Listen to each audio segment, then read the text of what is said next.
deep down, why do you think you had 15 visits from 4 Federal agencies in a 2-year time frame after you applied? Deep down, why do you think you were targeted? I think I was targeted because of my political beliefs. Because of your conservative political beliefs. You know, I think it's actually, though, a little bigger. My guess is you were targeted because of your political beliefs, yes, but also because you were effective. It was working, right? True the Vote was having an impact. You were cleaning up voter rolls, right? You were educating people about how we should have free and fair, honest elections. You were praised by attorney generals all over the country, Secretary of States. I'm looking at this, I'm looking at, you even had a program to, an outreach program to Hispanic Americans, is that correct? Absolutely.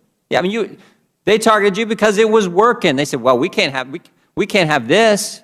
Here's a conservative who's making an impact. That's why you were targeted.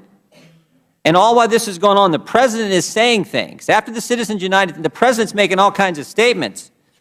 He says things like, we got shadowy groups getting involved in elections. This is August 21st, 2010. Attack ads run by shadowy groups. Foreign-controlled corporations can be involved. This is a problem for democracy, a threat to our democracy. Ms. Garrison, you haven't talked much. Let me ask you this. Is the Wetumpka Tea Party a shadowy group? No. Are you not? You're not secret, are you? No. Everyone knows who you are down home, right? That's right.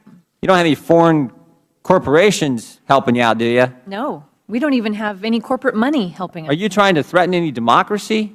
No. You're trying to promote democracy, right? Just like Ms. Engelbrecht's doing. Right. You want honest elections.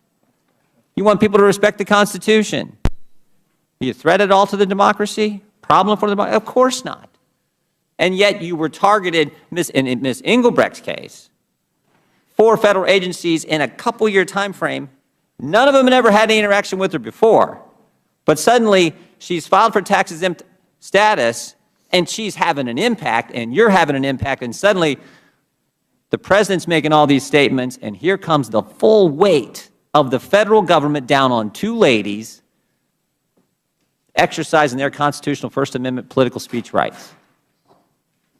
And the minority says we shouldn't have this hearing, let you tell your story, and the minority tells us we shouldn't have Barbara Bosserman come in here, who's heading the investigation, and won't even give us the idea of who's heading it up if they haven't even talked to you.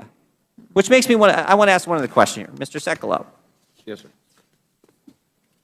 One of the many questions that your clients and Ms. Mitchell's clients got, I'm just going to read one, but there are all kinds of questions. I mean, we're talking about political groups involved in political too, so they ask all these questions. One of the questions was, do you have a relationship with any candidate for public office? Right. Now think about this. They're asking Ms. Garrison, right, Ms. Engelbrecht, and a boatload of other people across this country if they have a connection. But the person investigating this target has a connection with the most powerful individual in this country. Less than 1/10 of 1% of the American people give max-out contributions to a political candidate. That's who's heading the investigation. Now, if that's not irony, I don't know what is. It's not only irony.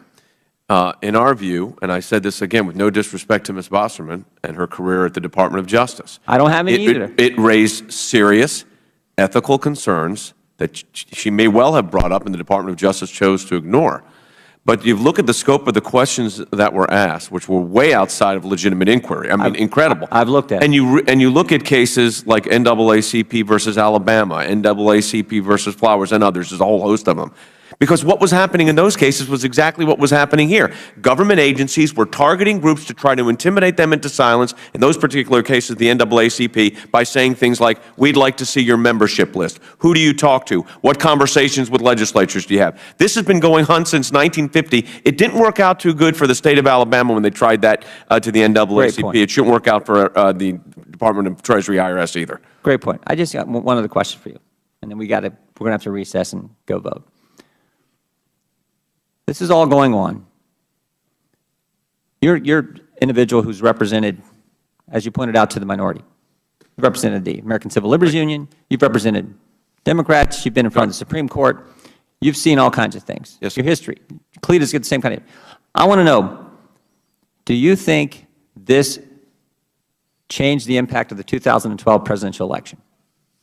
I think there is evidence, American Enterprise Institute and others have put forward evidence that the groups being intimidated or even not recognized had a significant impact on that election. I think it's very well possible. We don't have the, we haven't had a trial on this yet. I understand. I'm just but asking your opinion. very Do you well think- possible that the 2012 election was impacted by an aggressive, continuous, and systematic intimidation factor by the IRS, with applications still pending, Mr. Chairman, for 3 years.